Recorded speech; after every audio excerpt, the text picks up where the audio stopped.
Hey guys, what's going on? My name's Akil and I'm back with another review, guys. Yes, I haven't done this in a while, doing two in one day, but here we are. And I just got done watching Heart of Stone. This the Netflix action film that came out like I think a week ago now. And 100% honesty with you guys because I really do like to be honest on this channel, like everyone else does when it comes to reviews. This is my own personal opinion. I enjoyed this movie. Okay, I did.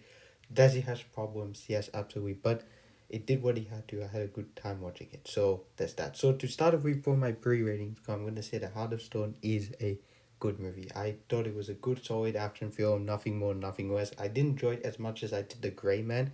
That's I think because of the performances from Ryan Gosling and Chris Evans. So there's that. Now, in terms of story, I mean, that's probably my biggest issue with the film is the story, but I'll talk more about the negatives. The story for this movie is how I don't even know how I can describe this. It's like we've seen this type of story before.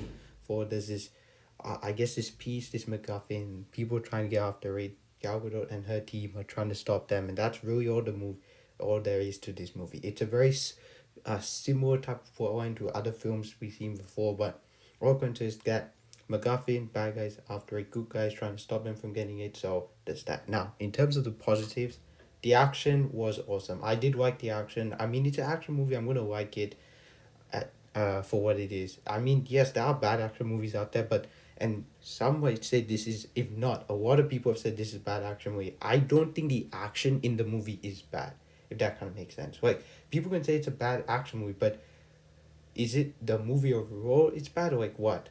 For me, the action in the movie is not bad. There are times I was like, that could have been done a little bit better, like the fighting and all, but overall, I actually thought the action was quite good. Nothing was the characters. I actually did like the characters and how they stood out, and they made them likable for the most part. Like most action movies, the characters can feel kind of bland. Like even the Mission Possible films, if you know what I mean. But this movie actually did a good job of really establishing the characters, and I really like that. So this then finally the directing. At this point, I'm just trying to think of really good things to say that really stand out. But I still enjoyed the movie. But there are things I don't want to talk about when we get to negatives. But the directing was something I did enjoy. I did like what Tom Harper brought to it. It had very like visual style to it, some epic wide shots that I do really like in movies like this. So there's that. Now let's get on to the negatives, and I'm just gonna say right out the bat, this movie's cliched as hell. Does this that now does that bring the movie down? I personally don't think so because for what it was trying to do, it was entertaining enough. But unlike The Gray Man, I think my biggest issue with this movie is that The Gray Man played it safe, but this one plays it way too safe at times. There are plot lines we've definitely seen before, and there's elements and set pieces as well, but it definitely feels cliched. And speaking of which, that brings me to the next point, and that's the villain. Oh my god, the villain trope was obvious. Oh my god. But did that take me out of the movie? No, it didn't. I hate when people say, oh, I didn't like this movie. The villain was dumb and this was dumb. No. For me, that didn't really affect my viewing experience with the movie overall.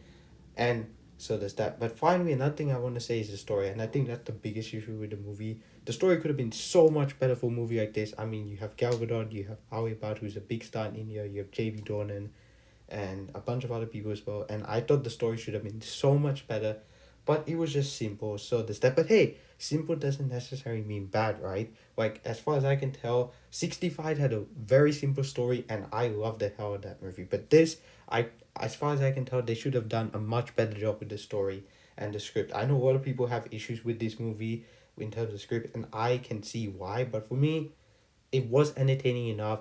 I can't give it that low of a score because I actually enjoyed myself watching it. So there's that, but for reasons I'm not gonna get into, so there's that. But honestly, I had fun with this movie. So as a final score, I'm gonna give Heart of Stone a 7 out of 10.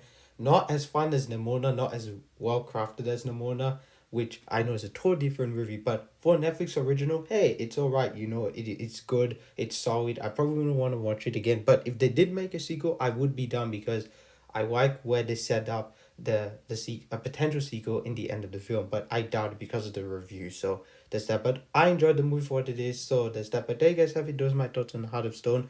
What do you guys think about this movie? Tell me in the comments down below. Don't forget to like, comment, and subscribe to my channel. My name is Akil, otherwise known as the comic director, and I'm signing out.